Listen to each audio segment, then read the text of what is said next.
പ്രിയപ്പെട്ട പ്രേക്ഷകരെ, ഇനി നമുക്ക് ഈ ദിവസത്തെ പ്രധാനപ്പെട്ട വാർത്ത നോക്കാം. The biggest.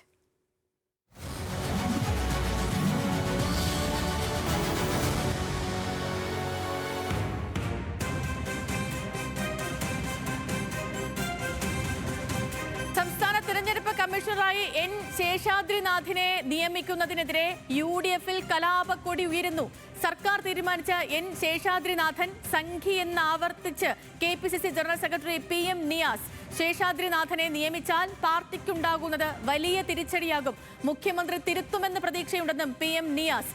നിയമനത്തെ ന്യായീകരിച്ച KM ഷാജിക്കെതിരെയും ശക്തമായ വിമർശനമാണ് നിയാസ് ഉന്നയിച്ചത്. വിശ്വാസികളെയും സംഖ്യകളെയും തിരിച്ചറിയാൻ കോൺഗ്രസുകാർക്ക് കഴിയും. അതിന് KM ഷാജി അഭിപ്രായം പറയേണ്ടെന്നും നിയാസ് വ്യക്തമാക്കി.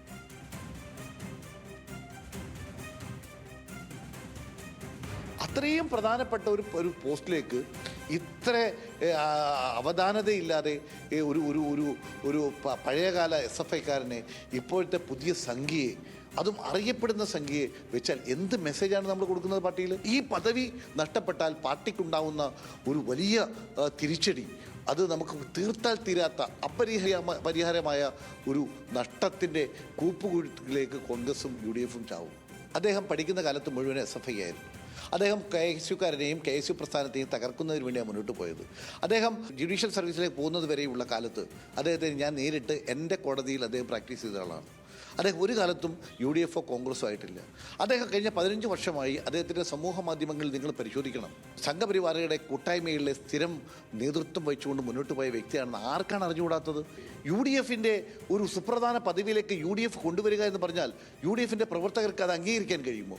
അത് അവരുടെ ആത്മാഭിമാനത്തിലേക്കുന്ന ഏറ്റവും വലിയ ഒരു അവർക്ക് സഹിക്കാനാവുന്നതിലപ്പുറമായ ഒരു കാര്യമാണ്. ഞാൻ അതിനു വേണ്ടിയാണ് പോരാടുന്നത്. ഇത്തരത്തിലുള്ള ഏറ്റവും പ്രധാനപ്പെട്ട തീരുമാനങ്ങൾ ഉണ്ടാകുമ്പോൾ പാർട്ടി തലത്തിൽ അത് അന്വേഷിക്കുന്നതിനും കണ്ടെത്തുന്നതിനും ഒരു പാർട്ടി ഫോറം ഉണ്ടാവണം. വായ തോന്നുന്നത് കൊതക്ക് പാട്ട് എന്ന് പാർട്ടിക്ക് നിലപാടെടുക്കാൻ പറ്റുമോ? ആരെങ്കിലും ഒരാൾ വന്നാൽ അവനാണ് വലിയ. ഞാനൊരു കാര്യം ചോദിക്കട്ടെ, കേരളത്തിലെ ഏറ്റവും നല്ല ഒരു അഭിഭാഷകനെയോ ഒരു ജുഡീഷ്യൽ ഓഫീസറെയാണോ ഈ പോസ്റ്റിൽ വെക്കേണ്ടത്? ഇത് പൊളിറ്റിക്കൽ പോസ്റ്റാണ്. CPM അങ്ങനെയാണ് വെച്ചിട്ടുള്ളത്. കഴിഞ്ഞ കാലങ്ങളിലും UDF കാലത്തും നമ്മൾ അങ്ങനെയാണ് വെച്ചിട്ടുള്ളത്. പൊളിറ്റിക്കലായി നമുക്ക് വെക്കാവുന്ന പോസ്റ്റുകൾ എന്നുള്ള നിലയ്ക്ക് തന്നെയാണ്. അല്ലാതെ ഇത് ഹൈക്കോടതിയിലേക്ക് ജഡ്ജിമാരെ തിരഞ്ഞെടുക്കുന്ന പോലെയല്ല. സംഖ്യയാണോ സംഖ്യയല്ല എന്ന് തീരുമാനിക്കാനുള്ള അധികാരി KM ഷാജി അല്ല. അങ്ങനെ ഷാജി ആ ഒരു ഉത്തരവാദിത്വം ഏറ്റെടുക്കേണ്ടതില്ല. കേരളത്തിൽ എല്ലാവർക്കും അറിയാം സംഖ്യ ആരാണ്, വിശ്വാസി ആരാണ്. അത് തിരിച്ചറിയാൻ കേരളത്തിലെ മതേതര വിശ്വാസികളെ ഷാജി പഠിപ്പിക്കേണ്ടതില്ല. ഷാജിക്ക് തെറ്റിദ്ധാരണ ഉണ്ടെങ്കിൽ ഷാജി പഠിക്കണം. ഷാജി എന്ത് അന്വേഷണം നടത്തിയാണ് അദ്ദേഹത്തെ ബോധ്യപ്പെട്ടിട്ടുള്ളത്? അദ്ദേഹം UDF ആണ് എന്ന് ഷാജി തെളിയിച്ചാൽ ഞങ്ങളെല്ലാ പരാതി പിൻവലിക്കാം. ബെൻസൺ ബാബു ഈ വാർത്തയുടെ വിശദാംശങ്ങളുമായിട്ടുണ്ട്. ബെൻസൺ, കഴിഞ്ഞ മന്ത്രിസഭാ യോഗത്തിലാണ് എൻ ശേഷാദ്രിനാഥനെ തിരഞ്ഞെടുപ്പ് കമ്മീഷനാക്കാൻ മന്ത്രിസഭാ യോഗം തീരുമാനിച്ചത്. അത് ഗവർണറുടെ അംഗീകാരത്തിന് വേണ്ടി അയക്കുകയും ചെയ്തു. ഇതിന് പിന്നാലെയാണ് വിമർശനങ്ങൾ ഉണ്ടായത്. ഇദ്ദേഹത്തിൻ്റെ രാഷ്ട്രീയ പശ്ചാത്തലം സർക്കാർ പരിശോധിച്ചില്ല എന്നുള്ളതാണ് PM നിയാസിൻ്റെ പരാതി. മാത്രമല്ല, ഇദ്ദേഹം ഇനി കമ്മീഷണർ ആവുകയാണെങ്കിൽ തന്നെ BJPക്ക് അനുകൂലമായ രീതിയിൽ വാർഡ് വിഭജനം നടത്തും എന്നൊക്കെ ചൂണ്ടിക്കാണിച്ചുകൊണ്ടുള്ള പരാതി ഇദ്ദേഹം മുഖ്യമന്ത്രിക്കടക്കം നൽകുകയും ചെയ്തു. ഇതിലാണ് കഴിഞ്ഞ ദിവസം KM ഷാജി ഇതിലൊരു വിശദീകരണം നൽകുകയും പിന്നെ അത് നിയാസ് KM ഷാജി പോരായിട്ട് മാറുകയും ഒക്കെ ചെയ്തത്. ഇപ്പോൾ നിലവിൽ ഈ വിഷയം എവിടെ വരെ എത്തി നിൽക്കുന്നു? ബെൻസൺ, ഈ പരാതിയുടെ പശ്ചാത്തലത്തിൽ ഇനിയൊരു പുനർവിചിന്തനത്തിന് സാധ്യതയൊക്കെ ഉണ്ടോ?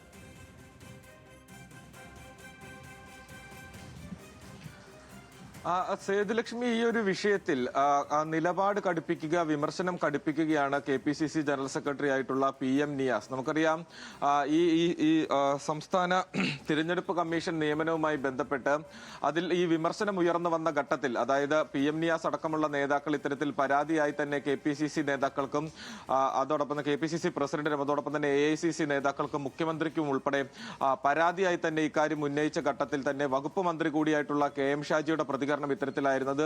എല്ലാ വശങ്ങളും പരിശോധിച്ചതിന് ശേഷമാണ് ഇത്തരത്തിലൊരു നിയമനത്തിന്റെ കാര്യത്തിലേക്ക് കടന്നിട്ടുള്ളത് എന്നായിരുന്നു അദ്ദേഹം പറഞ്ഞിട്ടുണ്ടായിരുന്നത്. അത് മാത്രമല്ല, ഈ നിയമനത്തിൽ യാതൊരു വിധത്തിലുള്ള അപാകതകളുമില്ല. വിശ്വാസിയായതിന്റെ പേരിൽ സംഘിച്ചാപ്പ കുത്തണോ എന്നുള്ളതായിരുന്നു KM ഷാജിയുടെ പ്രതികരണമായി ഈ വിഷയത്തിൽ വന്നിട്ടുണ്ടായിരുന്നത്. എന്നാൽ അത്തരത്തിലല്ല, പൂർണ്ണമായും തന്നെ സംഘപരിവാർ ചായ്വുള്ള, സംഘപരിവാറിനോട് ചേർന്ന് നിൽക്കുന്ന ഒരു വ്യക്തിയാണ് അദ്ദേഹം എന്നുള്ളത് തന്നെയാണ് PM നിയാസ് പറയുന്നത്. ഈ ഒരു നിയമനം നടക്കുകയാണെങ്കിൽ അത് സാധാരണ UDF പ്രവർത്തകരുടെ ആത്മാഭിമാനത്തിന് ഏൽക്കുന്ന വലിയ ക്ഷതമായിരിക്കും എന്നുള്ളതാണ് അദ്ദേഹം പറയുന്നത്. മുഖ്യമന്ത്രി ഇക്കാര്യത്തിൽ ഒരു തീരുമാനമെടുക്കണം, കൃത്യമായിട്ടുള്ള ഇടപെടൽ ഉണ്ടാകണം, ഈ ഒരു നിയമനം നടക്കരുത് എന്നുള്ളത് തന്നെയാണ് അദ്ദേഹം പറയുന്നത്. അതിന് ഏതറ്റം വരെയും അതിന്റെ ആ ഒരു നിയമനം നടക്കാതിരിക്കാൻ ഏതറ്റം വരെയും പോകാൻ താൻ തയ്യാറാണ് എന്ന് അദ്ദേഹം പറയുമ്പോൾ ഇതിലെ ഏറ്റവും പ്രധാനപ്പെട്ട ഒരു കാര്യം എന്ന് പറയുന്നത് PM നിയാസ് എപ്പോഴും KC വേണുഗോപാലിനോടൊപ്പം ചേർന്ന് നിൽക്കുന്ന, അല്ലെങ്കിൽ KC വേണുഗോപാൽ പക്ഷത്തോടൊപ്പം നിൽക്കുന്ന ഒരു പ്രധാനപ്പെട്ട നേതാവാണ്. നമുക്കറിയാം ഈ കഴിഞ്ഞ കാലങ്ങളിലെല്ലാം തന്നെ നിയമനവുമായി ബന്ധപ്പെട്ട് കോൺഗ്രസിൽ അല്ലെങ്കിൽ UDF-ൽ ഉയർന്നു വന്നിട്ടുള്ള വിവാദങ്ങളുടെ എല്ലാം മറുതലയ്ക്കൽ മുഖ്യമന്ത്രി ആയിരുന്നു എന്നുള്ളത് നമ്മൾ എടുത്തു പറയേണ്ട കാര്യമാണ്. അതായത് KC വേണുഗോപാൽ പക്ഷം VD സതീശൻ പക്ഷത്തിനെതിരായിട്ട് നിൽക്കുന്ന തരത്തിലേക്ക് ഇക്കാര്യങ്ങൾ ചെന്നെത്തുന്നു എന്നുള്ളത് തന്നെയാണ് ഇതിൽ നിന്ന് നമുക്ക് മനസ്സിലാക്കാൻ സാധിക്കുന്നത്. അതുകൊണ്ട് തന്നെ PM നിയാസ് അദ്ദേഹത്തിന്റെ നിലപാട് കടുപ്പിക്കുകയാണ്. അദ്ദേഹത്തിന് ചെറുപ്പകാലം തൊട്ട്, അതായത് കോളേജ് പഠനകാലം തൊട്ട് തന്നെ അറിയുന്ന ആളാണ് ഈ ശേഷാദ്രിനാഥൻ.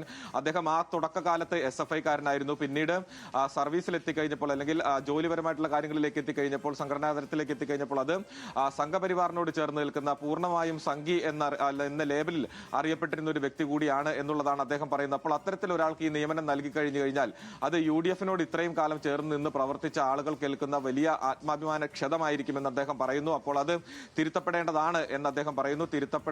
തിരുത്താൻ വേണ്ടി ഏതറ്റം വരെയും പോകും എന്ന് പറയുമ്പോൾ നിലപാട് ഈ നിലയിൽ തന്നെ കടുപ്പിച്ച് മുൻപോട്ട് കൊണ്ടുപോകാൻ, ഒരു കലാപക്കൊടി ഉയർത്തി തന്നെ മുൻപോട്ട് പോകാനാണ് അദ്ദേഹത്തിന്റെയും അദ്ദേഹത്തിനോടൊപ്പം നിൽക്കുന്നവരുടെയും തീരുമാനം എന്നുള്ളത് തന്നെയാണ് നമുക്ക് മനസ്സിലാക്കാൻ സാധിക്കുന്നത്. KM ഷാജിക്കും കൃത്യമായിട്ടുള്ള മറുപടി PM നിയാസ് നൽകുന്നുണ്ട്. അതായത് ശേഷാദ്രിനാഥൻ സംഘി അല്ല എന്ന് തെളിയിക്കുകയാണെങ്കിൽ, UDF-കാരനാണ് എന്ന് തെളിയിക്കുകയാണെങ്കിൽ ഈ പരാതി എല്ലാം തന്നെ പിൻവലിച്ച് പിന്നോട്ട് പോകാൻ താൻ തയ്യാറാണ് എന്നുള്ളതാണ് അദ്ദേഹം പറയുന്നത്. സംഘി ആര്, വിശ്വാസി ആര് എന്ന് തന്നെ പഠിപ്പിക്കേണ്ട എന്നും അദ്ദേഹം പറയുന്നു. ഇന്നലെ അദ്ദേഹം പറഞ്ഞ ആദ്യഘട്ടത്തിൽ തന്നെ അദ്ദേഹത്തിന്റെ പ്രതികരണത്തിൽ ഒരു കാര്യം വ്യക്തമാക്കിയിരുന്നു. അതായത് സത്യമാണ്, അല്ലെങ്കിൽ ഈ പറയുന്ന കാര്യങ്ങൾ സത്യമാണ് എന്നുള്ളത് പെരപ്പുറത്ത് കയറിയിരുന്നാണെങ്കിലും വിളിച്ചു പറയാൻ താൻ തയ്യാറാണ് എന്ന് അദ്ദേഹം പറയുന്നു. അതായത് ഒരു നിലയിലും ഈ വിഷയം UDF-ൽ പുതിയ ചർച്ചകൾക്ക് വഴിവച്ചിട്ടുണ്ടെന്ന കാര്യത്തിൽ തർക്കമൊന്നുമില്ല.